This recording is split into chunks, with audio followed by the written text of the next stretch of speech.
संजय मेहता जिंदाबाद। हजारीबाग का भावी सांसद संजय मेहता जिंदाबाद। संजय मेहता जिंदाबाद।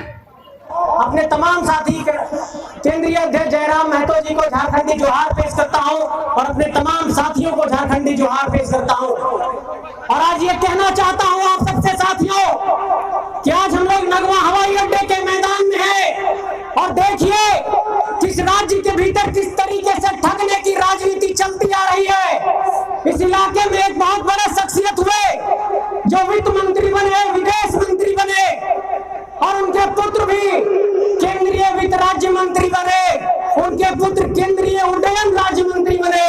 इसका मतलब कि जो मिनिस्ट्री हवाई अड्डा बनाता है उसी मिनिस्ट्री के वो मंत्री रहे और उसके बाद इसी हवाई अड्डे के मैदान पर 2 ईंट जोड़ करके उन्होंने कहा था कि हवाई चप्पल पहनने वाला भी हवाई जहाज पर चढ़ेगा और नगवा हवाई अड्डा के मैदान से जहाज उड़ेगा। लेकिन दुर्दशा ये है कि यहाँ के रैयतों को आज तक मुआवजा नहीं मिल पाया है। ऐसे लोगों को पहचानना होगा मेरे साथियों।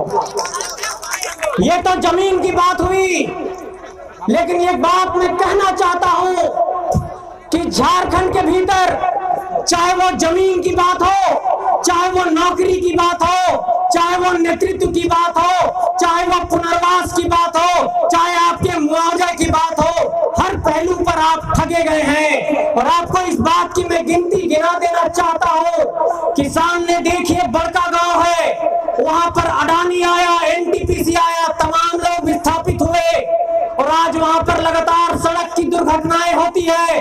कटकम दाग में बानादाग का कोल साइडिंग है, कटकम सांडी में कोल साइडिंग है। इन तमाम परियोजनाओं में आप देखिए कि कोल खनन के परियोजनाओं में जो लोग आपके बीच में माफिया बन करके आ रहे हैं वो लोग कौन हैं? आप जब नजर दौड़ाएंगे तो आपको ये दिखाई पड़ेगा कि आपके बीच में आपका नेता भी आकर के बक्सर से बन रहा है, आपके बीच में आपका माफिया भी कोयला वाला जो है वो हाजीपुर से आ रहा है, बलिया से आ रहा है। मैं अपने माटी के लोगों से ये सवाल करना चाहता हूँ कि जिस तरीके से 23 सालों में ये झारखंड को लूटा गया, जिस तरीके से इस धरती को बर्बाद किया गया, क्या हम इसी जुल्म को सहने के लिए अब भी तैयार हैं या फिर क्रांति की ज्वाला को एक नई धारा देना चाहते हैं? ये सवाल मैं आप लोगों से पूछना चाहता हूँ।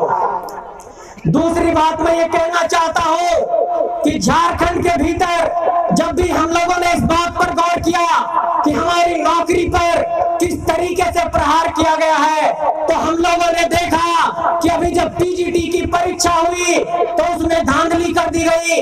हम लोगों ने देखा कि झारखंड में जेटेट की परीक्षा नहीं हुई, हम लोगों ने देखा कि जेपीएससी की परीक्षा में देरी हुई, हम लोगों ने देखा कि सीजीएल की परीक्षा में देरी हुई। मैं इन पहलुओं को इसलिए गिना रहा हूँ कि आपके नौकरी को भी 20 लाख 25 लाख रुपए में दूसरे राज्यों के लोग सेटिंग गेटिंग से खरीद रहे हैं। आपके बीच आपका नेता है नहीं, आपके जमीन जो है सो कोयला परियोजना में चले गए, आपके जमीन एयरपोर्ट में चले गए।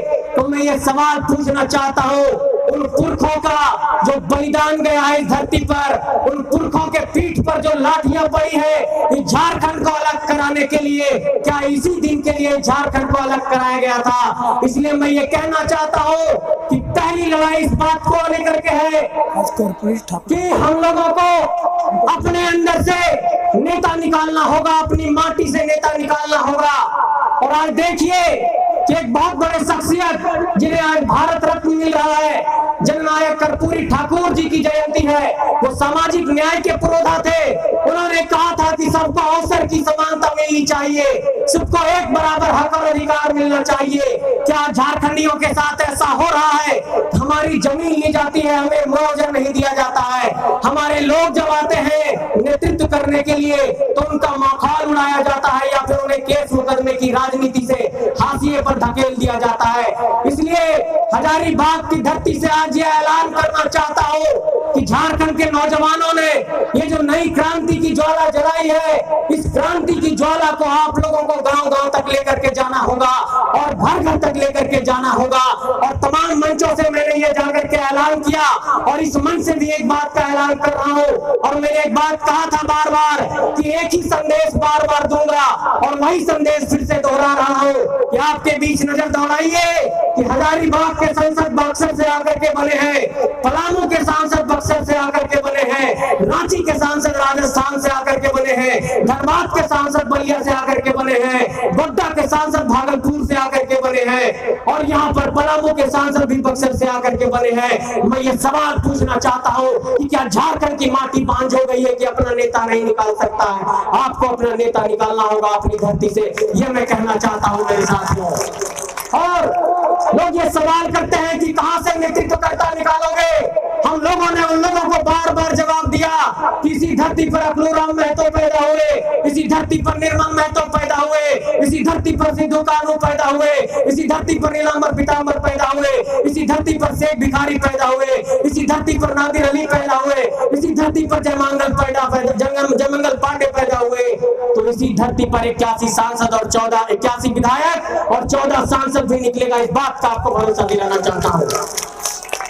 और ये बात साफ तौर पर आप लोगों को कह देना चाहता हूं कि हम लोगों को जिस तरीके से झारखंड के भीतर एक हिकारत की दृष्टि से देखा गया कि ये नौजवान लड़के क्या कर लेंगे, लेकिन जब तो चाची की गलियों से निकल करके पूरे झारखंड में जब स्कॉर्पियो की छत पर एक माटी का सपूत दहाड़ने लगा और जब झारखंड की गलियों गलियों में ये क्रांति की आवाज गई तो लोगों ने कहा कि नहीं, इनकी बात में तो दम है, इनकी बात जायज है, ये बात तो सही कह रहे हैं। और उसके बाद आज देखिए कि 2.5 सालों में तमाम जेबी केसेस के कार्यकर्ताओं का नींद गायब है, वो सोते नहीं है, रात भर जगते हैं।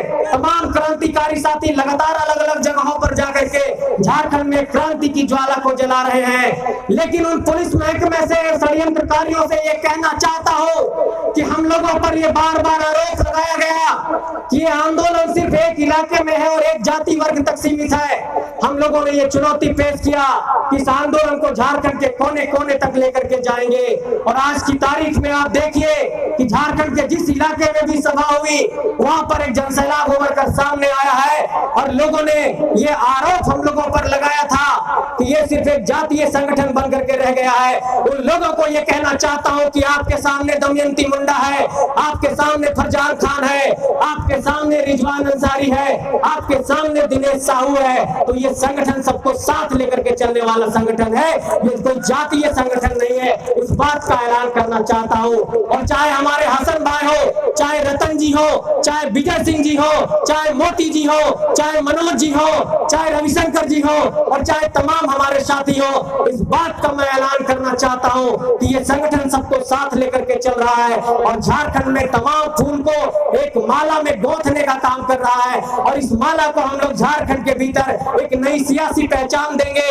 और यहाँ पर अगर अकलियत समाज के लोग भी आए हैं तो उन लोगों को कहना चाहता हूँ इसी मजलिस के माध्यम से, इस मजलिस को अगर आप लोगों ने आज सजाया है तो आपको भी सियासी हकूक की लड़ाई में झारखंड के अंदर भागीदार बनना होगा, क्योंकि इस धरती पर नादिर अली और शेख भिखारी का भी खून बहा है। तो आपको भी सिद्धू कानू और बिरसा मुंडा के वंशजों के साथ, विनोद बाबू के वंशजों के साथ, निर्मल बाबू के वंशजों के साथ झारखंड की इस क्रांति में कदम ताल करना होगा।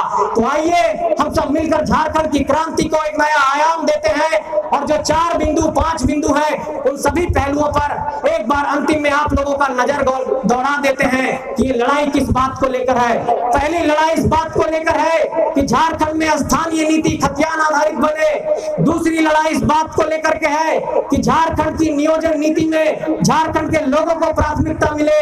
तीसरी लड़ाई इस बात को लेकर के है कि झारखंड में जितने भी जमीन लिए गए उन जमीनों का मुआवजा सही से दिया जाए और पुनर्वास की नीति अपनाई जाए। चौथी मांग इस बात को लेकर के है कि झारखंड की जितनी भी प्रतियोगी परीक्षाएं हो रही है वो समय पर हो और उसका परिणाम समय पर जारी हो और उस पर कोई धांधली नहीं हो। पांचवी मांग इस बात को लेकर है कि झारखंड में अब तक ओबीसी को आरक्षण नहीं मिला और ओबीसी बार बार ये बात कहता रहा है कि आबादी के अनुरूप मुझे आरक्षण दो, या फिर कम से कम 27% आरक्षण दो, वो आरक्षण का भी हक नहीं मिला। और झारखंड के आदिवासी समाज के लोग बहुत बड़ी मांग करते रहे हैं कि हमें सरना धर्म कोड दो, आज तक आदिवासियों को भी सरना धर्म कोड नहीं मिल पाया। तो ये कहना चाहता हूँ कि सरना धर्म कोड की मांग के साथ भी हम लोग आदिवासियों की भावना के साथ हैं। और अभी कुछ दिनों पहले ITI के विद्यार्थी मिले थे, वो कह रहे थे कि असिस्टेंट लोको पायलट में सिर्फ 6000 वैकेंसी निकाली गई है। तो सेंट्रल गवर्नमेंट से भी ये कहना चाहता हूँ कि ऐसे अभ्यर्थियों के लिए भी कम से कम 50,000 की वैकेंसी लाइए,